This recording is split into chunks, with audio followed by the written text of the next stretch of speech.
fokus tu betul, bagus. Tetapi bila wujud stadium besar, tak ada usaha untuk nak menarik fans datang ke stadium. If I'm going to put my logo on you, I want a story. Tapi I think kalau kita serius sebagai satu negara yang ingin maju dalam bola sepak, kita kena address holistically the league problem ni.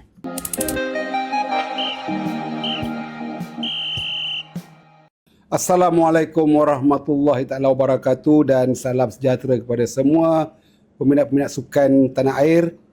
Alhamdulillah kita dapat bertemu sekali lagi dalam satu lagi episod ZR Sports On yang akan bicarakan tentang dunia sukan tak kira lah negara maupun luar negara.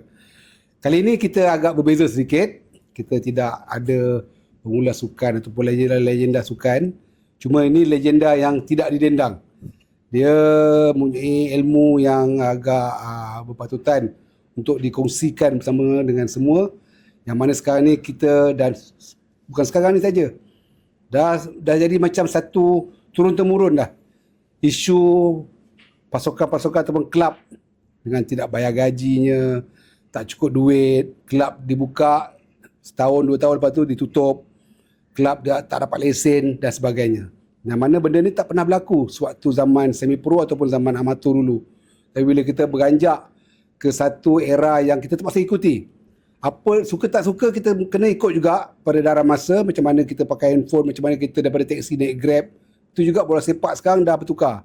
Dia dah jadi some sort of business sekarang ni. Tetapi kita ramai lagi antara kita yang tak faham tentang bagaimana nak mengendalikan bola sepak ataupun sukan sebagai satu business entity yang boleh menjana kewangan dan bukan jadi cost center semata-mata. Dulu bola sepak memang adalah satu cost center. Dan kalau di Malaysia ni sekarang ni pun masih lagi dianggap sebagai cost center. Tetapi kerana mereka tak tahu macam mana nak menjadikannya revenue generated punya entity, maka jadilah apa yang kita nampak sekarang ni. Hanya pasukan yang berlatar belakangkan orang kaya ataupun orang berduit saja yang survive. Manakala yang businessman ataupun orang biasa tak boleh nak survive. Even kelab Liga A1 ataupun kelab amatur pun bila dia nak kendalikan pasukan tak tahan lama. Jadi pada hari ini kita dapat seorang tetamu, bekas pengurus pemasaran FAM dan sekarang adalah lecturer di UM, Saudara Saif. Selamat datang Saudara Saif. Terima kasih kerana datang di studio. Terima kasih Abang Zack. Kita berasa bertuah lah dapat bersama dengan Saudara Saif hari ini. Jadi Saudara Saif, boleh kongsikan sikit pada penonton your background sikit daripada FAM dan juga apa pengalaman-pengalaman ini sebelum ni. Okey, terima kasih. Jadi saya kerja saya dah macam-macam. Tapi dalam kerjaya saya ni minat saya dekat bola sepak. Jadi pada 10 tahun lepas 2014 saya join FAM sebagai ketua Jabatan Pemasaran dan Media Pemasaran dan Tanggungjawab Sosial. Selama lebih kurang kat 3 tahun. Masa tu kita dalam peralihan daripada nak ke arah dah profesional tapi liga tu nak diswastakan. That was the keadaan masa tu lah. Dan saya berada di dalam sekretariat masa itu dan telah belajarlah macam-macam how the sekretariat berjalan lah dari segi pengurusan, dari segi exco dan sebagainya. Dan saya juga nampak kelemahan yang ada dalam sistem lah. Selepas FAM saya masuk ke bidang korporat. Saya bekerja dengan dengan the World Islamic Economic Forum. Alhamdulillah dapat berjalan seluruh dunia. Dan lepas tu saya bekerja dengan Bank Negara di bawah subsidiarinya nama The Asia School of Business. Iaitu satu business school terulung lah di Malaysia yang ditubuhkan oleh Bank Negara dengan MIT Sloan, which is the number 1 university in the world. Saya di sana sebagai the Director of Corporate Development. So masih lagi dalam keadaan komersial lah basically, dan membangunkan the commercial side untuk menjana pendapatan bagi the school lah basically. Dan selepas tu saya kini bekerja sendiri, membuat consulting, corporate training dan juga dilantik sebagai adjunct professor di Universiti Melaya. Right, di mana saya memberi khidmat bakti sebagai seorang konsultan dan juga berkongsi pengalaman lah saya di MIT dulu. Right. Okay, Saif, you pun aware kan sekarang ni keadaan kita tak berubah lagi dalam Liga Malaysia, di mana kelab-kelab tak mampu nak bayar gaji. Even Liga A1, saya dapat cerita Seoul Phoenix, satu kelab daripada negara Korea, datang dengan pemain Korea, tapi sudah akhirnya kita baru dapat cerita pasal gaji. Apa sebenarnya the root of the cause benda ni? Okay, ni soalan yang baik Ji. Sebenarnya bola ni dari segi dia punya evolution, mungkin zaman dulu dia sukan, tapi sekarang dia dah jadi business/entertainment, right? Dan penjanaan kewangan dalam bola ni is based on the entertainment value, not so much the sporting value anymore. Alright. Right. Dan this change, kalau kita nampak di pihak peringkat global adalah yang membawa liga-liga besar ni ke depan. So contohnya kita selalu tengok Premier League. The Premier League untuk UK lah, for UK is the biggest export yang dia orang ada. Right. Dan dia punya TV rights sahaja menjana almost 2 billion pounds a year. Right. So there is a revenue model dekat situ. So sebenarnya bola sepak ni dah jadi satu produk. Tapi kat Malaysia ni kita belum sedar yang sebenarnya dia adalah satu produk, dan seperti mana-mana produk ni perlu di-curate. Right. Bukan sekadar buat liga dan susun jadual, tapi benda ni perlu di-curate dengan baik supaya produk tu kuat. Jadi bagi saya masalah yang paling utama adalah kita kena sedar yang liga kita, which is the product, Liga Malaysia ni, Super League, adalah satu produk untuk consumption orang ramai. Right. We have to understand that first. Right. Dan untuk produk ni berjaya, kita kena pastikan dia punya value in terms of entertainment, in terms of sporting showcase of sports adalah tinggi dan mampu bersaing dengan produk-produk lain, maknanya liga-liga lain di negara-negara lain. Right. So saya rasa that is the first problem yang kita tak sedar. Mungkin administrator yang kita ada sekarang ni, dia masih lagi di peringkat administrator zaman dulu. Right. Administrator yang okay, kita kena ada jadual yang lengkap. Kita kena pastikan masuk padang macam ni. Kita kena, it's still more in the operational side daripada you're thinking about how do I develop a product, how do I maintain the interest of the product and the quality of the product. Right. So saya rasa the first problem dekat situ. Dan kalau kita lihatlah liga yang paling penting, you go to any league, you baca buku mana pun, the most important perkara yang dalam liga ni adalah the unpredictability of outcome. Itu yang paling penting. Sebab apa Premier League tu orang tengok? Sebab on any given day, any team can win. Betul? Liverpool main dengan tim corot pun boleh kalah kalau kena hari dia. Right. Tak kisah. Kita tak boleh nak baca. Bila liga menjadi predictable, the value drops. Right. This is the first element of any good league. Right. The unpredictability of outcome. Right. So masalah kat Malaysia ni, kita ada pasukan yang kuat dan pasukan yang lemah, yang tidak kuat. Dan yang kuat ni kita dah tahu dah berkali-kali menang. Nak kata salah dia tak, dia kuat.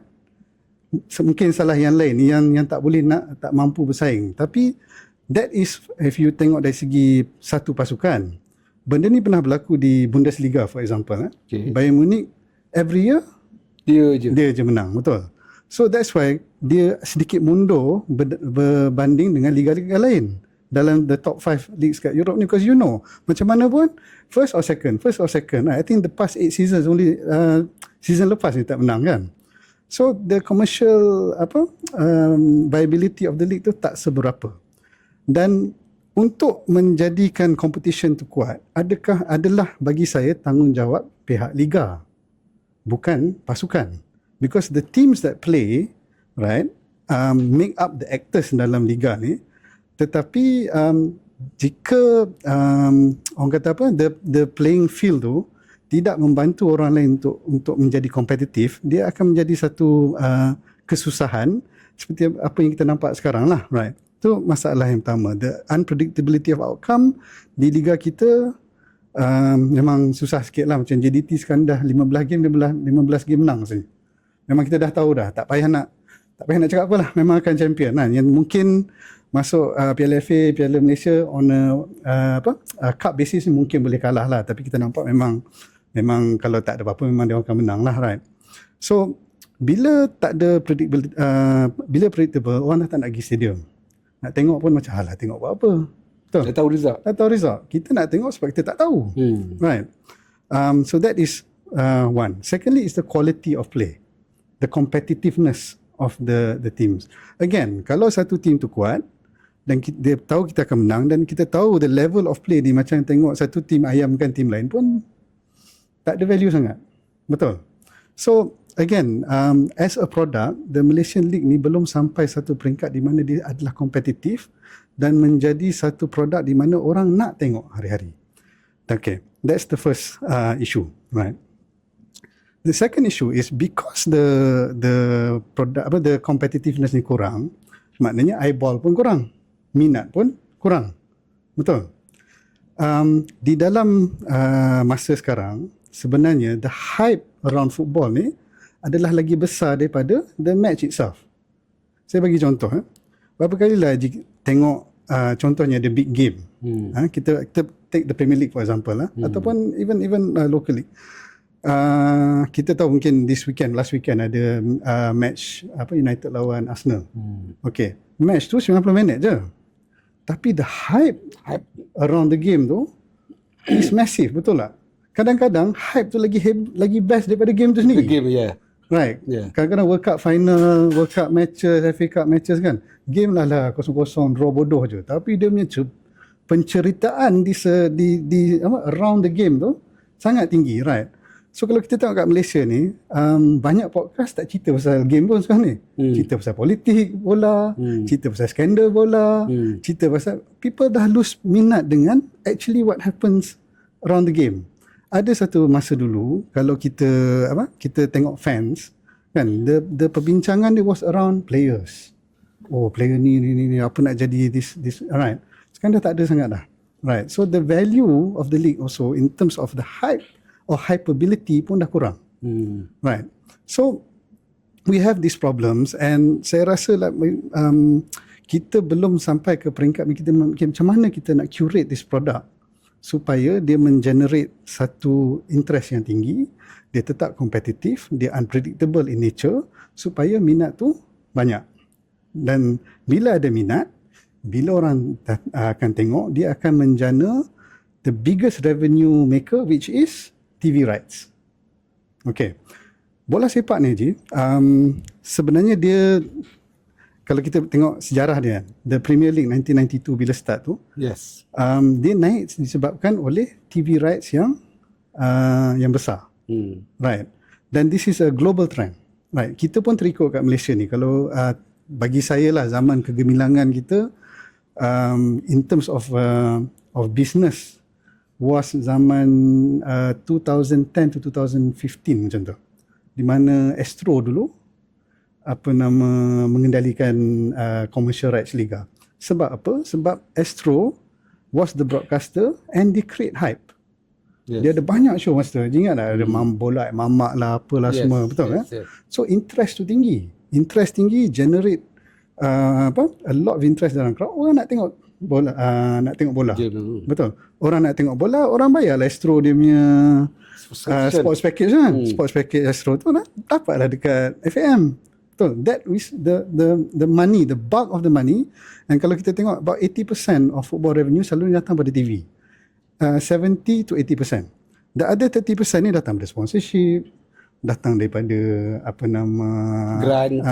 grant, datang daripada orang beli tiket kat stadium, right? Game collection dan sebagainya. Tapi the bulk of money comes from TV. Right. Saya masa kat FM dulu, saya cakap, tapi mungkin masa tu FM masih lagi dalam infancy. Saya selalu cakap, bila ada final ni, kita punya fokus as marketing ni bukan kepada 80,000 orang yang datang dekat stadium ni, kepada 2 juta orang yang duk tengok TV ni.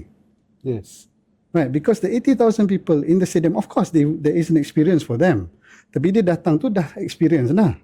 Kita kena pastikan yang 2 juta yang tengok TV ni atau 1 point whatever million that tengok also have a good time. Because they are the ones who actually pay salary for FAM, for the league, supaya duit ni boleh diagihkan kepada pasukan. Right. Dulu ingat tak masa zaman semi pro ataupun zaman amatur dulu,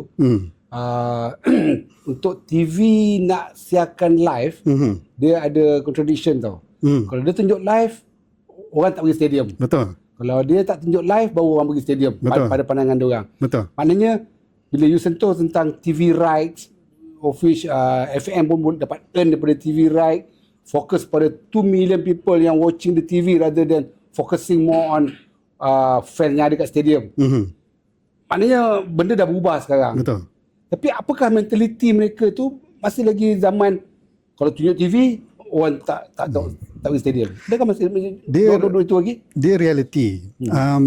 Tapi jawapan kepada soalan Haji tu is the experience of pergi stadium tu must be better than watching it on TV. Dan experience tu jatuh kepada pasukan tuan rumah lah. Betul. Jatuh pada pasukan tuan rumah. You nak suruh datang tengok, you tengok main bola, you kena make sure the experience is good lah. Tempat elok, parking senang, jalan pergi senang, makanan sedap, toilet bersih. Kita main pula malam, biar ada surau yang elok. Right. Kalau the experience of you nak bawa diri dan family you lagi senang duduk rumah tengok TV, dah tak apalah orang tengok TV lah, betul. Tapi there is something in to say about the live experience, betul. Kita pergi bersorak dekat stadium lagi seronok daripada tengok bola dekat TV, betul. Yes. Especially kalau team tu team kita. Yes. Betul tak? So that is on the club. They have to make it an experience dan dia kena build the affinity dengan the fans. So kalau you fans sebenar, you pergi stadium lah. Betul. And you kena build that loyalty. Saya rasa masa saya di sekolah ada. Kita orang Selangor memang akan pergi sampai stadium Shah Alam tengok bola. Yes, betul. Betul. Ajaklah kawan-kawan pergi kan, naik motor ke apa, pergi tengok bola. Right, tak miss. Right. Because you are a proper fan. And so the real fans atau kita peminat tegar ni akan pergi stadium. Yang casual fans akan tengok TV, betul. Kalau team you pergi away, tak apalah you tengok lah TV. Tak semua orang fan boleh ikut team ke mana. So it is about balance sebenarnya. Tapi setiap pihak ada peranan dia. So ada kelemahan di pihak kelab ni yang dia tidak membina affinity dengan fans dia. Right. Sampai Selangor pun sekarang ni pun saya rasa pun bukan Selangor je lah. Semua kebanyakan team sekarang ni pun dia punya relationship dengan the fans is not that strong. Kita tengok stadium pun dah makin kurang kan. I think 2 tahun lepas sampai ratus-ratus dia report kan. Sedih lah sebenarnya. Even semalam international game Selangor lawan klub Vietnam. You can see banyak seats kosong. Betul. Padahal stadium tu 10,000 orang je. Betul. Yet masih kosong lagi. You imagine kalau main kat Stadium Shah Alam. Betul. Lagi nampak worse. Betul. So isu sekarang ni selain daripada masalah rights daripada TV, memang kat Malaysia ni masih belum peringkat sedar diri lagi. Di stadium sendiri, tuan rumah tak dapat nak provide experience yang terbaik kepada fans. Sampaikan JDT yang tim yang dah confirm boleh menang setiap game pun makin kurang dah. Makin kurang betul. Dia punya fans. Stadium baru. Betul. Kalau cerita pasal toilet, kemudahan apa semua, I don't think JDT is very Ismail is very top dalam Malaysia ni. Padang dia jangan ceritalah. Betul. The best dalam Malaysia ni. Bukan one of the best. Betul. Tapi still fans tak datang stadium. Sebab predictable. Right. Dan itu melibatkan juga revenue for the club. Betul. So how the club boleh improvise dalam bentuk ni? So the basis lah bagi saya untuk liga yang kuat adalah stadium kena ada presence. Okay? Kita tengok TV pun, kita tengok stadium terpenuh lagi seronok daripada kita tengok macam dulu COVID, tengok match dalam tak ada fan. Lain rasa dia. Walaupun kita tengok TV, betul tak? Kita tengok TV pun rasa macam hilang mood. Betul. Tak ada dengar suara. So ini yang jatuh kepada kelab masing-masing. Right. The experience, the relationship dengan fan dia kena build dengan core group of fans lah. So kalau katakan stadium you 10,000, you kena make sure at least lah 8,000, 7,000 akan datang tiap-tiap minggu. You kena build that orang kata apa, that relationship dengan your fan base ni, supaya kita macam mana pun lawan tim yang paling ni pun ada kesetiaan, at least lah 5,000 akan sampai. Kalau game besar penuh, for example, right? And the experience tu is a whole experience, right? Kalau you mengharapkan kesetiaan daripada zaman dulu je, dah tak ada dah. Betul tak? Kita sekarang ni dan keadaan sekarang ni dah berubah. Bola ni sebagai entertainment pun dah compete dengan benda lain. Dulu saya punya pendapat stadium penuh sebab you tak ada alternatif. Friday night, Saturday night nak buat apa? Betul. Pergilah stadium. Betul. Sekarang ni tengok Netflix boleh kat rumah, pergi mall boleh, bawa family jalan-jalan makan, pergi macam-macam taman dah ada sekarang, pergi staycation, macam-macam lagi. So you have to really think about how do I keep people coming to the stadium. Kalau macam zaman dulu juga, you pergi bayar tiket RM7-8 dapat burger stadium yang nipis tu, alah, siapalah nak ni. It has to be a better experience. Do you suggest every club kena ada satu department khusus untuk be given a KPI? Make sure at least 80% of the stadium full. Yes. Bukan, dia kena ada KPI untuk memastikan ada atmosphere di dalam stadium tu. Right. Tak semestinya, mungkin you tak akan dapat full all every game. Tapi you want at least 50-60% full lah. So saya rasa kita dah belajar. Kebanyakan tim sekarang dah mula berpindah ke stadium yang lebih kecil tu. Oh ya. Yeah. Right. Sebab dulu kita 80,000 lah, 40,000 stadium kan. Tengok alamak, kosong lah. Lagi elok stadium 8,000 penuh daripada stadium 40,000, 8,000 orang. Betul tak? The atmosphere you have to create. Jadi saya rasa memang setiap klub harus ada department atau marketing department ni kena fokus on making sure people come to the game. Because dia bermula di situ. Bila fans ada, energy ada. Energy ada, team pula main dengan lebih semangat. Jadi lebih kompetitif. Right, they always talk about home and away. Haji, you're a manager. Why is there home advantage? Because of your tempat you dengan fans you. Yes. Betul tak? Yes. That is the 12 player, pemain ke-12 yang kita sebut tu kan. So kita kena make sure pemain ke-12 ni terjaga. Right, as a club administrator lah or marketing officer dalam club ni, pastikan macam mana pun I have my base of fans. Right. And then from there dia akan move from peringkat ke peringkat lah, basically, right. So untuk jawab soalan Haji, memang saya rasa setiap klub perlu fokus kepada the experience of datang stadium ni. So they have to create a department khusus and ada managers itu khusus untuk manage. Ada function lah. Maknanya kau kena design lah to make sure kawan tu datang. Kawan tu datang, right.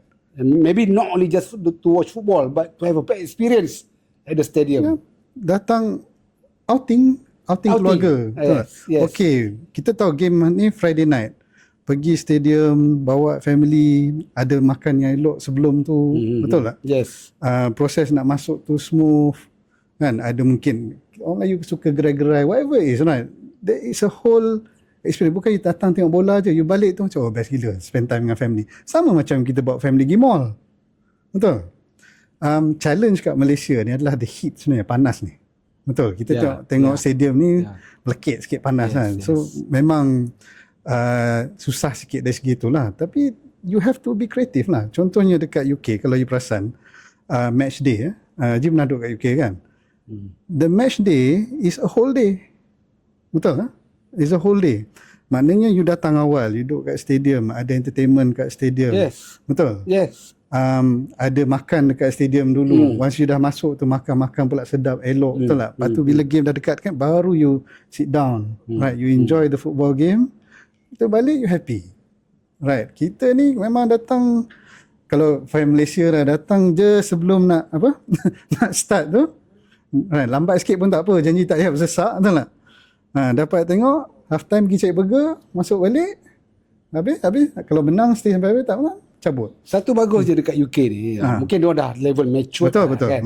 Diorang ni, every time you buy a ticket, beli tiket bola untuk setiap match, diorang akan bagi satu program book. So, okay, program book ni ada dua jenis karakter orang lah. Ada jenis collector. Betul. For those yang jenis collector, dia tak akan miss untuk dapatkan any program book. Betul. So, maknanya dia akan beli tiket. Betul. Dan dia akan pergi setiap game. Betul. Okay. Kemudian ada lagi satu orang pula, dia datuk bola, program book tu sebagai something yang dia nak bawa balik. Betul. So dia bukan kolektor, Betul. tapi dia nak bawa balik. Betul. Jadi dan program book tu boleh jadi satu benda yang menunjukkan bahawa You're a fan. I was there. I was there. That match, ada program book ni. And in fact, some people, that program book kalau you tengok dekat UK sebenarnya, diorang sellable tau. Betul. Dia jadi collectible. Jadi collectible items dan boleh dijual balik. Betul. Ini yang kadang setengah orang nak. So benda macam ni lah. So the experience of going to the stadium ni kena lebih daripada you duduk kat rumah, you dapat benda-benda you takkan dapat. You kena beat apa Yes. yang kelebihan yang ada kat rumah, you kena beat untuk make sure Betul. you datang ke stadium. Dan relationship kalau you pergi kat UK, kadang-kadang kalau you dah regular, dia orang dah kenal you pun. Socializing Dah- dia. dah- right. Oh, Yes. cik, welcome to the game. Yes. Right. Yes, yes. In your ticket ada nama you. Yes. Ada welcome pack. Yes. Perasan tak? Yes. That's the level of you say, oh best, I'm appreciated by my club. Right. So kita jauh lagi lah, belum sampai ke situ. Kalau kita nak tengok dari segi benchmarking, Boleh start tak sekarang buat benda-benda macam tu? ada. Saya rasa ada macam Selangor JDT dah mula buat lah. Tapi mungkin kita ada unique challenges lah dengan bola sepak kita. One thing yang I perasan lah bila orang selalu cakap kita try to compare dengan the Premier League ni, susah sikit sebab ada dua perkara lain dalam I punya pemerhatian. Satu is panas kita punya heat tu. Negara kita ni. Secondly is that the football culture dekat UK ni is centered around alcohol. Okay. Betul tak? They drink. So bagi dia punya outing tu adalah okay, kita pergi match day, kick off pukul 3 contoh dia. Pukul 12 dah keluar rumah dah. Pukul 1 dah sampai dekat pub kat luar tu. Minum. Dah high sikit, nyanyi masuk dalam stadium. Sorak, menang kalah tak kisah, janji happy ya. Janji happy ya. Balik tu singgah lagi ni minum. Balik happy. Menang kalah, kalau menang lagi best, kalau kalah tak apa, kita tetap it's still a good day out. Right. So they have built their culture around that. Kita kena cari apa equivalent kita. Right, kita suka teh tarik for example. Okay, datang stadium dapat teh tarik special free, contoh dia. Right, kita kena start thinking being more innovative about the stadium experience, right, and build it around something yang sesuai dengan budaya dan culture kita. For example dekat Jepun, when they started their league, they made it a family event. Kalau you baca lah the literature around the Japanese league, dia akan bawa family sekali. So dia jadi more of a family outing as opposed to dekat UK is more of a boys outing. Right. So kita dari segi the curation of that, benda ni kena dibincangkan bersama dengan the league MSL lah. Siapa dan own the league dan club-club ni. Kerjasama tu perlu ada. Kita sit down. I'm the league owner, you are club. Macam mana I nak bantu you untuk make sure you dapat tarik orang ke stadium? What timing suits for you? Right. So kita kena dan this ongoing conversation kena ada. Dia kena tolong-menolong lah, because bila stadium you penuh, liga untung. Betul tak? Bila I untung, I boleh buat sell TV revenue, I boleh dapat sponsor, I boleh bagi balik duit kat you. Tapi yang kita nampak kat Malaysia ni, dia macam okay, liga-liga. Kerja kita run the league, you buatlah kerja you. Kalau tak boleh bayar gaji, I denda you. Betul. You ada masalah je, I denda you. It should be a relationship yang membantu. Basically, because we are one product. I'm the owner of the product, you are participating in my product. Your quality and you punya level of participation dengan fans you akan membantu I. So saya rasa kerjasama tu belum wujud lagi lah. Right. Dan mungkin kesedaran yang sebenarnya ni adalah satu, macam saya cakap lah, ni adalah satu produk bersama, belum sampai lagi. Kita masih lagi ditakut, A-board kena susun macam ni. Right. Masuk kena at this time. Dan sebab banyak macam-macam lagi lah. So saya dalam pengalaman saya lah, bila saya kerja kat FM dan saya dapat kerja pergi tengok matches abroad dekat Jepun, dekat Saudi, dan macam-macam, kita nampak there's a difference in the thinking. Right, this is bola sudah involve ke arah entertainment.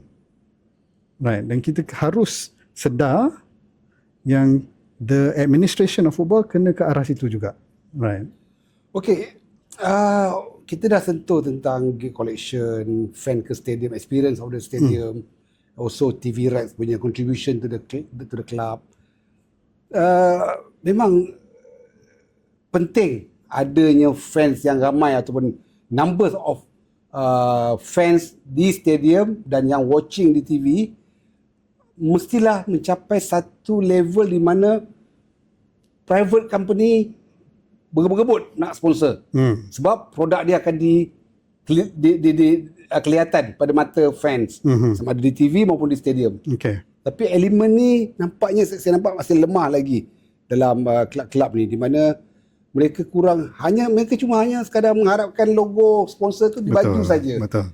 Dan diorang tak ada bagi satu macam complimentary kepada company yang sponsor ni terhadap nama company tu, nama produk tu. Jadi Betul. apa pandangan cara untuk nak dapatkan lebih daripada sponsors ni? Okay, so again, kelab ni masih melihat diri dia sebagai just a billboard. Okay? Just a billboard. Okay. Just an billboard, just a billboard. I boleh tampal logo you bayar I RM100,000, I tampal logo you, okay, kita happy. No, that is zaman dulu punya pemikiran. Betul. Right? Sekarang ni dengan social media, if I'm a brand, kenapa I nak letak logo I dekat atas baju you? I bayar kat Facebook advertising, keluar dekat depan phone you. Berapa ringgit je? Betul tak? So, if I'm going to put my logo on you, I want a story. Betul. I want something yang lebih daripada sekadar orang nampak logo I di mana-mana. I boleh beli billboard kat jalan raya, pun dah murah. I boleh beli advertising online. Right. If I'm going to work with you, I want to associate with you. I want to have a story with you. So, contohnya, saya brand besar, syarikat jual kopi lah. Dulu banyak kopi masuk kat Liga kan. Okay, saya nak bekerja dengan One Club. Okay. Yes, you will put my logo dekat A-Box semua, tapi I nak story. I nak story di mana I masuk sebagai partner dengan you dan kita telah membangunkan kelab bola sepak you. Kita telah mencapai this type of kejayaan. Kita dah pergi dekat community. Sentuh. There has to be more than just slapping letak logo atas ni. Dan saya rasa banyak kelab masih lagi berfikiran letak logo, tolong bayar duit. This is pemikiran setakat ni dah tak boleh. Zaman sekarang dengan advertising alternatif yang ada tak mencukupi. Because like I said, I can pay RM1,000 keluar ad dekat Facebook. Berdegai lah dengan my own content. So dia kena ada story yang menangkap imajinasi orang. Right. So the curation of partnership tu lagi penting daripada meletakkan logo saja. Dan this is what we call about brand, working with brands, brand activation. That's why kadang-kadang kalau you tengok dekat kadang-kadang memang kat Malaysia pun ada, bila satu brand ni bekerja dengan club, dia ada agensi yang akan bekerja sama untuk curate story tu. Right. Sebab kita bukan nak tanpa logo je. Kita nak lebih daripada tu. Right. Kita nak story, kita nak something yang people will remember. Right, some sort of association, some sort of brand loyalty. So that curation belum sampai lagi lah bagi saya di peringkat kelab maupun di peringkat nasional lagi lah. Adalah sikit-sikit. Right. Masalahnya sekarang ada beberapa kelab yang letak nama company pakai abbreviation ABC, CED, DAF. Masalahnya public tak tahu binatang apa ni. Betul. Dia jual apa. Betul. Tapi diorang beli jersey-jersey tu. Jersey yang diorang beli tu pun ada logo-logo company ni. Betul. Masalahnya kadang diorang pun tak tahu apa peniaga dia. Saya beri satu contoh lah. Selangor dulu pada satu ketika. KDEB. KDEB jual apa untuk yang public nak beli? Betul. Tak jual apa-apa. Betul. Dia adalah services company milik anak syarikat, milik kerajaan negeri. So, saya dulu pun masa jadi Majlis Selangor, saya selalu beritahu benda ni tak, kalau dari segi football komersial tak betul ni. Betul. You must change untuk contohnya Toyota. Betul. Ataupun Yamaha. Betul. Dan dia kena something yang related dengan football fan yang menengok bola sepak ni. Betul. Siapa dia yang tengok bola sepak ni? Bukan golongan-golongan T20, businessman, orang korporat, tak. Betul. Ni budak-budak muda, apa yang orang minat? Kena dengan jiwa dia lah, motor Yamaha betul, ke. Betul. Biarlah company tu yang sponsor, ataupun apa ni, handphone ke. Betul. Ataupun line provider ke. Betul. Ini yang sebenarnya untuk market, tapi tak berlaku. Berlaku tapi tak tahan lama. Kalau Haji Basan. Kalau nak sebut pasal tak lama, banyak juga isu sign kontrak untuk 5 juta tapi bayar 1 juta hilang terus. Dan masalah sekarang ni ialah banyak company yang dia sign kontrak dengan klub, dia bagi advance, lepas tu dia tak bagi lagi dah. Antara reason dia klub tu tak boleh nak pergi jauh. Masih duduk dekat bawah liga. Betul. Akhirnya tak boleh nak tak ada sustainability. Hilang klub tu. Saya rasa je the issue macam KDEB tu kan. So bola sepak Malaysia nak tak nak kita kena accept yang sebenarnya bola sepak Malaysia masih lagi dibiaya oleh kerajaan. Betul. Okay. Sama ada daripada duit kerajaan state ataupun GLC atau GLIC. Masih lagi I would say 80% is funded by government. Cuma kita tak nampak direct je lah daripada MOF ke sini, betul tak? Yes. Dia melalui some sort of government related company, betul tak? At the state level pun, even the club yang dah jadi club pun tetap daripada state, right? So pergerakan ke arah komersial tu belum sampai lagi. Pernah kita nampak ada certain brands, and I think Selangor did a good job jugalah sebenarnya in this past few years untuk dapatkan banyak partner, right? Cuma dia buat kerja dia tapi Liga pula tak buat kerja, right?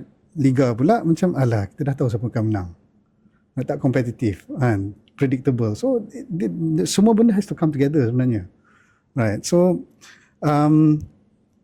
kadang-kadang saya rasa the clubs ni kena lebih inovatif, kena fikir out of the box kan. Macam saya cakap lah, dalam bola ni selalu yang jadi sponsor siapa, right? Banks, insurance company, tire, phone, right? You have to find these companies, right? So and work with them bukan sekadar untuk tampal logo dia, betul tak? Supaya ada some sort of orang kata apa, loyalty built, right, and some story develop. So selagi kita belum sampai ke peringkat itu, macam Haji cakap lah, tak apalah, state akan bagi duit, kita bagi duit, tampallah KDEB punya ni kan, syarikat apa sampah kan, ambil sampah pun tak tahu pun, right? So maturity itu belum ada, and balik kepada curation of product ni lah, right? Kita punya administrator ni masih lagi orang yang duk sibuk pasal rules of the game, pasal siapa nak jadi match commissioner, siapa saya nak lantik jadi apa, GC, politik-politik dalaman ni tak. That has passed. If kita bola sepak kita nak maju, kita kena make sure that the new breed of administrator ni faham the commercial side of football, right, and dapat memenuhi permintaan commercial tu, right. Budaya tiket free, complimentary tiket ni, adakah dia membantu menaikkan imej bola sepak ataupun dia yang antara merosakkan imej bola sepak? Saya rasa rosak. At the end of the day, free is never a good strategy lah. Kalau ditanya, it's never a long term strategy, right? So as a fan, kalau saya lah diberi tiket free ataupun diminta bayar RM5, the club should tanamkan bayarlah, because you have to contribute back to the club. Walaupun RM5, janganlah ambil tiket free. Betul. So tiket free ni, again, kita Malaysia ni kita nak shortcut lah. Kita nampak dengan kejayaan semua benda nak shortcut. Kita nak build benda ni, betul tak? Kita nak build. Patutnya macam this season, okay, kalau you tengok stadium you 10,000, kita target this season 3,000 consistent. Right. 3,000 ni kita minta dia beli tiket, tapi kita jaga dia elok-elok. Tiap-tiap kali datang kita kenal nama, kita bagi nasi lemak, kita bagi teh tarik semua kan, kita kenal nama dia, macam-macam ada program. Betul tak? 3,000 ni tahun depan jadi 4,000. Kan? Tahun depan jadi 5,000, 6,000. You kena build that base lah. Lepas tu bila dia dah seronok, dia bawa kawan dia pula. So you have to build that base supaya one time after maybe 3, 4, 5 years, okay, kita dah ada fan base yang solid, 10,000 ni akan datang. Confirm tak ada isu ni. Right. Tapi kita nak lemak minggu ni tak ada, bagilah free sana sini kan, pergi sekolah ni bagi tiket free, bagi dekat orang ni, bagi orang ni, bawa baskan dia orang kan. Once you dah dapat macam tu, apa insentif you nak beli tiket the next time? Tunggu je lah dapat free lagi, betul? So this budaya yang nak cepat ni telah mematikan kita, betul? Saya rasa zaman Dunhill dulu memang dia punya affinity tu sangat kuat, betul? Kalau match day je, motor nak ke arah Shah Alam memang best lah cakap. Memang itu pun dah jadi part of the experience lah. Belum sampai stadium lagi dah seronok dah tengok semua ni kan. Tak ada dah sekarang. So all this is something that kita kena build slowly, and bagi saya free ticket ni is not a solution. Kita punya VIP section pun national team game kan, masuk grandstand ada 2 belah berapa, Semua tu free. semua free. Sekarang ni diorang dah jual sikit-sikit lah saya rasa kan. Di Indonesia, masa saya kat Indonesia dulu tahun 2010, 2011, tiket VIP jual. Kan? Tiga tau. Mhm. Tiket VIP dijual. Betul. Jual Ada lah. harga dia. Kalau nak bagi kawan pun bayar je lah. Bayar habis. Betul tak? Takkanlah nak free. Jiran dengan orang ni dapat free. Dengan kawan ni punya kawan dapat free. Kita kerja FM dulu. Tiap-tiap kali ada game besar je. Phone tang. Boleh dapat tiket. Minta tiket free. Pasal dah culture. Dah culture. Sampai sekarang saya dah tak kerja kat FM. Dah kat 10 tahun. Still ada orang duk text saya. Kalau sekarang dah tak adalah. Final pun dah tak penuh, tapi up to few years ago memang boleh tolong dapat tiket. Aku dah tak kerja sini 10 tahun dah tak kerja sini. So budaya tu memang dah susah nak lari. Haji pun tahu kan. Itu boleh jadi antara penyebab kau dijatuhkan. Betul. Sebab tak bagi tiket free. Saya beli tiket stiker VIP. Stiker parking. Stiker parking. Allah. Itu pun boleh jadi bergaduh kawan tau. Betul. Sampai tak nak bertegur. Betul. So since you dah sebut atau you dah mention tentang zaman downhill dulu, saya nak share sikit lah kewujudan Stadium Shah Alam tu, sejarah Stadium Shah Alam. Stadium Shah Alam tu diwujudkan dengan kapasiti 80,000 penonton. Sebab pada ketika tu Selangor di Stadium Merdeka hanya boleh muat 45,000 orang.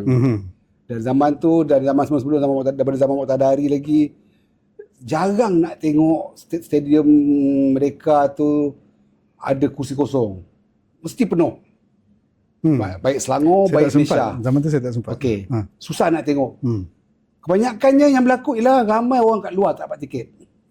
Okey. Jadi apabila Tan Sri Mat Taib jadi presiden FAS, jadi besar jadi FAS, diinisiatkan satu stadium yang baru, bagi tanah baru, gantikan Stadium Merdeka tu.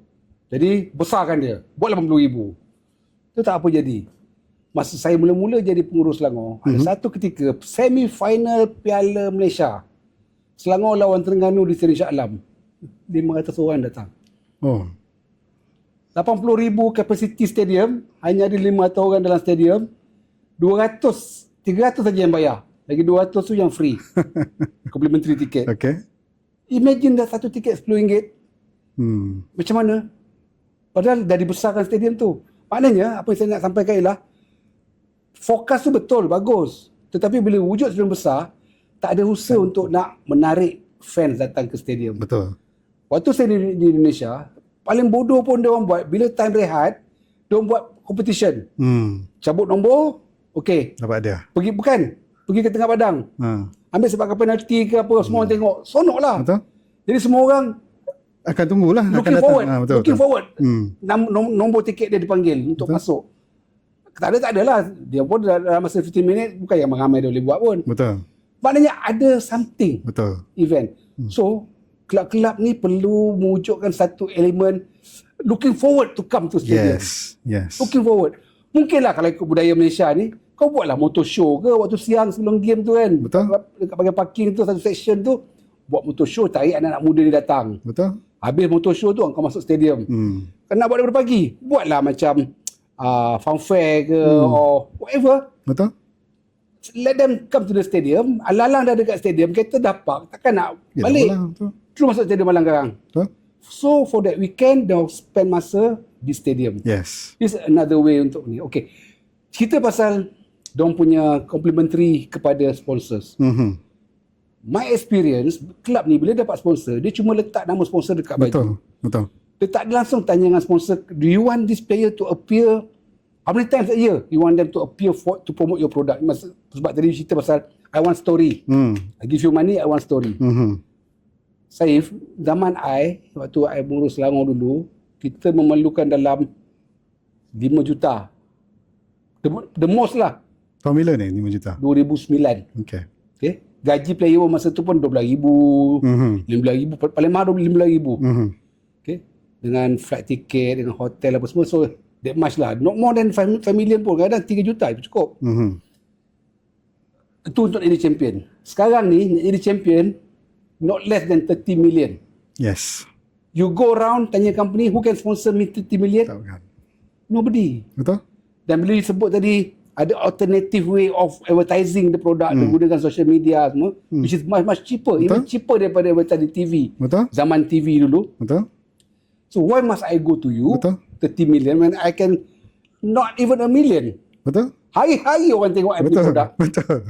Dalam Facebook, TikTok, YouTube. Betul? Tengok video je iklan, tengok video je iklan. Sampai orang boleh hafal dialog iklan tu. Betul? Betul? You see, so sekarang ni macam mana cara kita nak overcome the challenges? How club can overcome that issue? So like I said, dia bukan club punya domain ni adalah dia punya relationship dengan fans. Tapi the club is part of the league. So bagi saya balik, curation of the league tu paling penting. Dia jatuh kepada siapa yang menjaga liga ni. MFL lah ni. MFL, right. MFL must manage the league as a product. Okay? Dan kita ada some fundamental issues. Tak cukup team, contoh dia. Liga kita 13 team. Right. Dah lah yang menang kan menang, yang kalah kan kalah. Not much variety. Okay? Kita membenarkan team yang tak ada affiliation pun sebab macam immigration. Kan nak kata apalah, tapi where is your fan base? Takkanlah pegawai immigration nak datang penuhkan apa stadium tiap-tiap. Betul lah. Tiap-tiap Orang pun tak larat nak datang. Betul lah. Tapi selain daripada orang, siapa nak datang? So there are fundamental problems, right, in the structure of the league. And then dulu masa saya kat FM dulu, kita pun macam dulu ada Felda, right, dengan Pahang. Kita masa kat FM katakanlah kat Malaysia Cup ataupun FA Cup, berdoalah jangan berjumpa lah Felda dengan Pahang ni masa draw. So kalau jumpa, problem. Atau PKNS lawan Selangor. Right. Kalau jumpa, problem. You have overlaps in the design of the teams ni kan. So ada certain fundamental issues yang kita kena overcome dari segi the design of the league. So again, kalau kita tengok bilangan pasukan tak cukup. Satu, overlap of teams pun ada. Kalau I tengok PKNS lawan Selangor, nak sokong siapa? Pening lah. Pening. So the movement, and this is something yang saya rasa susah lah. Tapi I think kalau kita serius sebagai satu negara yang ingin maju dalam bola sepak, kita kena address holistically the league problem ni. Maknanya kita perlukan at least, bagi saya lah, you need about 60 to 80 teams. Okay? Professional teams. And your top league has to be at least 18 pasukan. Jadi mana you nak dapat 18 pasukan sedangkan ada 13 state je? Cuma apa jawab dia? Jawab dia bagi saya, and mungkin ini satu pandangan yang tak popular, tapi setengah state tu kena cease to exist. Yes. Maknanya contohnya Perak sekarang. Perak tak ada team kan? Ni sepatutnya apa yang saya rasa berlaku dengan Perak. Okay, Perak we don't have a team anymore. Right? Kita akan create 5 team dalam negeri Perak ni. Okay? State akan bagi 5 team. Okay, kita buat Ipoh FC, kita buat Manjung FC, kita buat Lumut FC, kita buat Setiawan FC contoh dia. 5 ni kita bangunkan 5 teams. Di mana setiap team ni ada affiliation ni, dan 5 team kena boleh kita akan try masukkan dalam Super League. Perak tak yang main dah. Right. You have 5 teams from one state. Kalau ada 13 state darab 5, then you will get your number of teams yang cukup. Right. Dan you akan dapat jumlah player, macam tadi podcast yang sebelum ni Amri kan, dia kata dia daripada Tanjung Karang tu kena pergi ke KL, ke Kelana Jaya kan. Patutnya dekat tempat dia dah ada local team lah untuk dia main, betul tak? So benda tu tak ada. So bakat pun terbiar lah, betul tak? Dia antara yang nasib baik lah boleh sampai, berapa ramai lagi yang tak dapat, betul tak? So my view is this has to happen sooner or later. Right. Tapi dia satu it's a bitter pill lah kalau you nak mansuhkan team-team state ni. Betul. Tapi nak tak nak benda tu terjadi. Pahang dah tak ada. Perak dah tak ada. Betul tak? Betul. So saya rasa bilangan tim tu kena lebih, community base tu kena ada, dan you start building macam saya cakap tadi dah, 1,000 orang, 2,000, 3,000, 4,000, get that loyal fan base. And perjalanan dia jauh je, tapi kalau tak buat macam ni, sampai bila-bila lah kita budaya tiket free ni. Betul-betul, saya setuju.